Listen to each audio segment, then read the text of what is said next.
Seguimos analizando desde el punto de vista empresarial la crisis del coronavirus.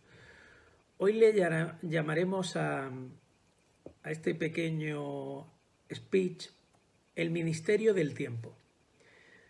Esta famosa serie de televisión, donde nos transportaba a tiempos atrás, la vamos a utilizar como ejemplo de lo que está pasando.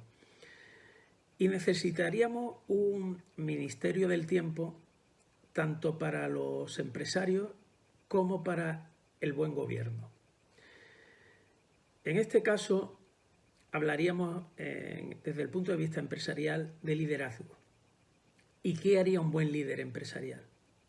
En primer lugar, el buen líder empresarial cuidaría del mantenimiento del empleo de sus trabajadores. En estos momentos es cuando se ve a esos líderes y el aprecio y respeto por la vida de esos trabajadores y además la de sus familias.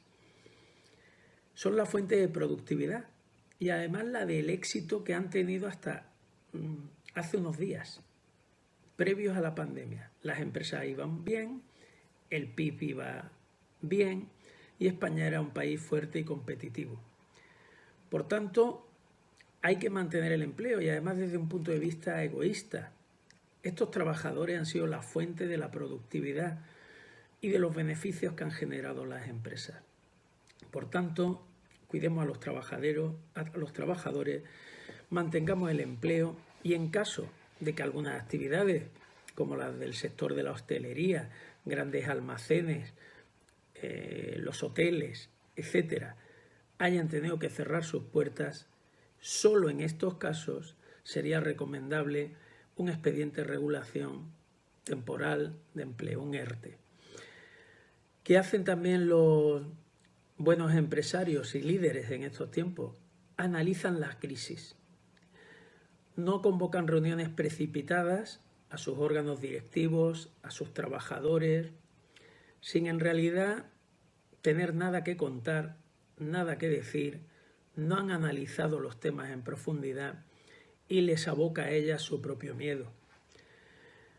Porque además, si se hace un análisis somero, reposado de esta crisis, veremos que esto es una crisis pasajera porque ya hay ejemplos en otros países donde están saliendo de ella. Es una crisis de tiempo. Y por otro lado, tendremos que reconocer que no es la crisis del 2010-2011, una crisis financiera global ni de modelo productivo. Es una crisis relacionada con una pandemia de salud. Y de hecho, indicadores como la propia bolsa, que está en este caso con una volatilidad amplia, pero no en caída constante. Es decir, el mercado está esperando y está ganando tiempo para analizar la incidencia. En los primeros días, el miedo, como a los malos empresarios, aboca a la bolsa a malas decisiones, pero con el tiempo se va estabilizando. Otra cuestión que hacen los empresarios líderes es no agravar la crisis. No envía emails a sus proveedores cancelando los servicios, ni genera la quiebra de sus proveedores.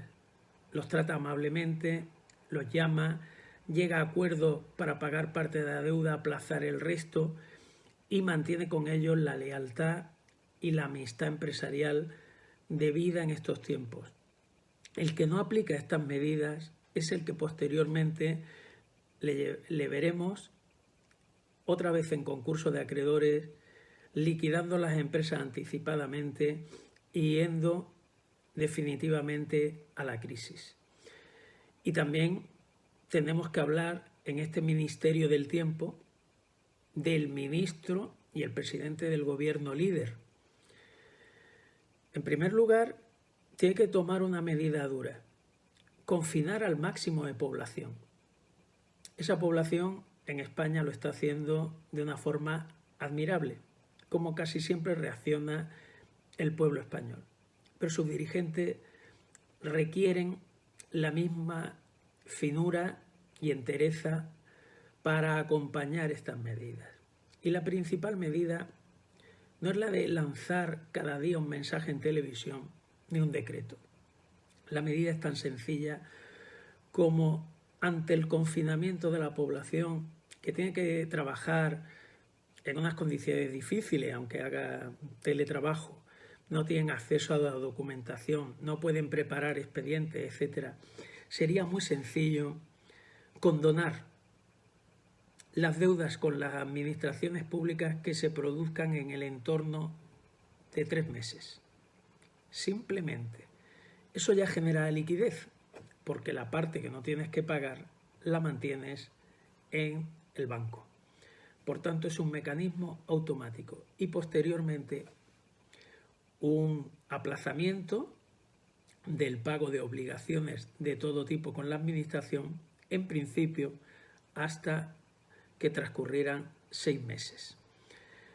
Otra segunda medida relacionada con esta es la obtención de liquidez. Para quien requiriera liquidez, podrá utilizar a las sociedades de garantía recíproca y a las entidades financieras, pero hay que darles tiempo a que preparen la documentación, los expedientes, para que estas entidades puedan analizar las concesiones de préstamo y las garantías.